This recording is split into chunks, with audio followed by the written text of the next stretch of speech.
السلام علیکم ورحمت الله وبرکاتو. یو محترم پوښتنه کړې ده چې یو څوک سپکې بولې وکړي، نو بیا یا په تشناب کاغذه باندې یا په لوټه باندې یا غټې بولې وکړي استنجا ووایي، نو دا یو له چا مو واورېدل چې بیا استنجا نه غواړي، بس لمونځ وکړه. محترمه فقهای کرامه، استنجا پر 5 قسمه ده.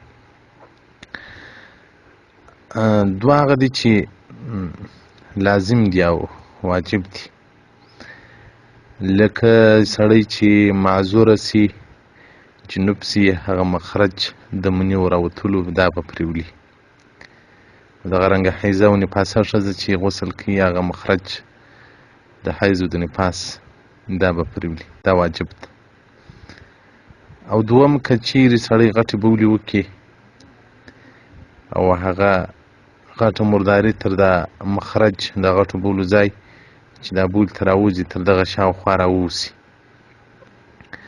نو هغه وایي که لږ و که ډېر وي دغه استنجا واجب ده، پرېولي بیا. او درېیم سنت ده، هغه په هغه صورت کې چې تجاوز د نجاست د مخرج، یعنې د غټو بولو ځای څخه مرداري راووځي خو لیکن شاوخوا نه په ولاړل سي، هغه په هغه صورت کې سړی قبه سي، په دغه صورت کې استنجا هغه سنت ده. او بل مستحب ده، هغه چې سړی سپکې بولې وکړي، غټې بولې نه وکړي، نو دغه استنجا بیا مستحب ده. او پنځم بدعت، هغه استنجا چې سړي ثبات پرسي بیا د استنجا وي. دوا هندیه جلد اول صفحه 50 الفصالس استنجا.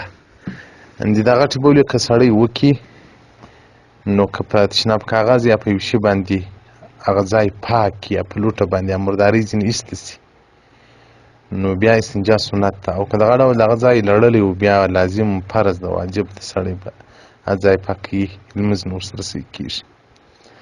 نو که سړی په لوټه باندې ځان دونه پاک کړي چې هغه کچره ایسته سي یا په تشناب پیپر، بیا د ده په حق کې سنت ده او په اوبو د استنجا ووایي. او رسول الله صلی الله علیه وسلم مبارک په زمانه کې اصحاب الصفه د رسول الله صلی الله علیه وسلم طالبان و، دوی چې به سراګشت ته تېر سوله چې په لوټو به استنجا وولي، بیا به راتلل په اوبو به استنجا وول، آیاتونه را نازل سول، الله جل جلاله د دوی صفت وکوي چې ډېر ښه ځانونه پاکوي.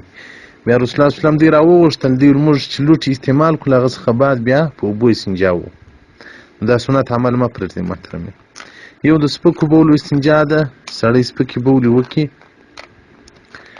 هغه په لوټه ځان وچکي، دا استنجا بیا مستحب ده. که سړي څخه جمعه تېرېدی او یا د سړي بل کار کولی سي چې هغه د سپکو بولو استنجا نه ووایي. او دا لکه اوس بعضې تشناپونه چې دي چې خلک سپکې بولې کې وکړي، دستي ځان په اوبو پرېولي، د هغه دپاره بیا استنجا سته لا نه، ځکه خو د هغه د بولو پر ځای باندې ځان پرېولي. والسلام علیکم ورحمة الله وبرکاتو.